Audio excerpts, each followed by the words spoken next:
बिस्मिल्लाहिर्रहमानिर्रहीम। हादसों से भरी ज़िंदगी में फिर एक खौफनाक सच्ची कहानी के साथ हाजिर हूँ, मगर वीडियो एंड तक देखिएगा ताकि आप ज़िंदगी को समझ सकें। शुरू करते हैं आज की कहानी। ये कहानी है पूना के रहने वाले विवेक की। यूनिवर्सिटी के दिन एंड पर थे। विवेक माया को लेकर बहुत डिस्टर्ब था। बहुत दिन से माया यूनिवर्सिटी भी नहीं आ रही थी। फ़ोन करने पर नंबर भी ऑफ आता। कहाँ चले गए वो साथ जीने मरने के वादे। आज माया के घर जाकर रहूंगा। विवेक यूनिवर्सिटी के लॉन में बैठा सोच ही रहा था। अचानक सामने ही माया नजर आई। आहिस्ता कदमों के साथ चलती माया विवेक की तरफ आ रही थी। करीब आते ही विवेक ने सवालों का पहाड़ खड़ा कर दिया। कहाँ थी तुम? नंबर क्यों बंद है? मैं कितना परेशान था। वो बोली जा रहा था और माया बस उसको देखी जा रही थी। काफी बोलने के बाद विवेक ने सटपटा कर कहा, अब कोई जवाब दोगी मुझे?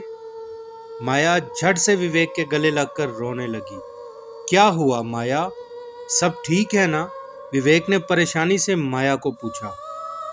अचानक माया ने खामोशी को तोड़ा और विवेक से कहा, हम कभी एक नहीं हो पाएंगे। वो मुसलसल रोए जा रही थी।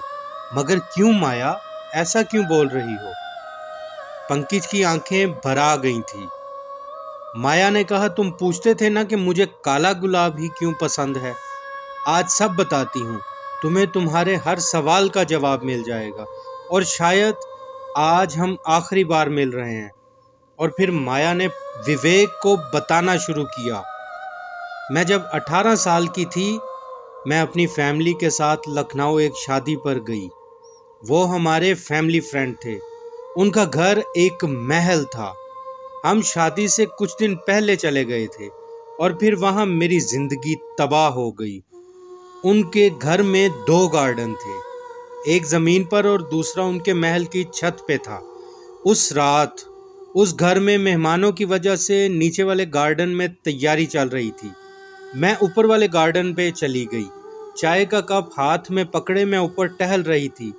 वहाँ बड़े ही खूबसूरत फूल लगे हुए थे, मगर उन सब फूलों में एक काले गुलाब का फूल भी था जो रात में हल्की रोशनी के साथ सबसे खूबसूरत दिख रहा था। मैं उस फूल को देखी जा रही थी और फिर पता नहीं क्यों मैंने वो फूल तोड़ लिया और उसे सूंघने लगी। उसकी खुशबू ने मुझे पागल कर दिया था। कुछ देर बाद मैं वो फूल लिए नीचे आ गई और फूल को टेबल पर रख कर बहुत देर उसे देखती रही। मानो पता नहीं क्या हो गया था। उस काले गुलाब से जैसे इश्क हो गया था। उस रात मैं सो रही थी। मैंने ख्वाब देखा। मैंने वही काला गुलाब देखा और उसे अपने हाथ में लिए खड़ी थी। उसमें एक आत्मा बाहर आई। वो फूल से निकलकर मेरे सामने खड़ी हो गई। मैं डर गई थी, मगर वो आत्मा बस मुझे देख रही थी। सुबह जब मेरी आंख खुली तो फूल पे नजर पड़ी और फिर ख्वाब का सोचा, मगर ख्याल आया रात फूल देखते सो गई थी, शायद इसलिए ख्वाब आया। मगर उस रात फिर ख्वाब आया।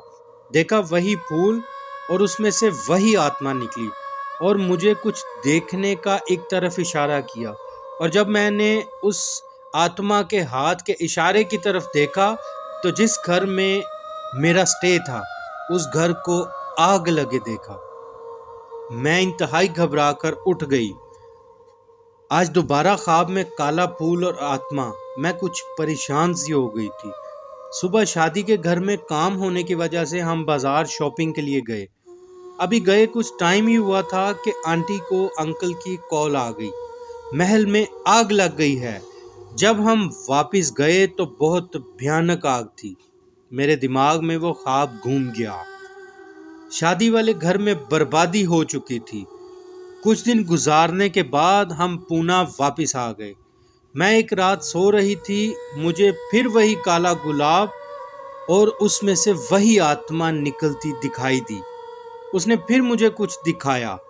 मेरे बाबा को हार्ट अटैक से मरते मुझे दिखाया गया। मैं बुरी तरह डर गई थी। पूरा दिन सुबह दुआएं मांगती रही और ज़िद करके बाबा को उस दिन ऑफिस भी नहीं जाने दिया। मगर शाम को बाबा की अचानक हालत बिगड़ी और उनका हार्ट अटैक आ गया और वो मर गए।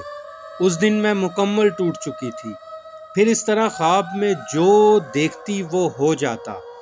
कुछ दिन पहले मैंने फिर ख्वाब देखा कि हमारी शादी हो रही है और मंडप में पाँव फिसलने पर तुम गिर गए और सर पे चोट के कारण तुम मर गए। मैं अब ऐसा नहीं होने दूंगी। वो चीख रही थी, मैं तुम्हें देखकर जी सकती हूँ मगर तुम्हें खोने का हौसला मुझ में नहीं है। ये कहकर माया वहाँ से रोती हुई उठकर चली गई। विवेक फटी फटी आंखों से माया को जाता देख रहा था।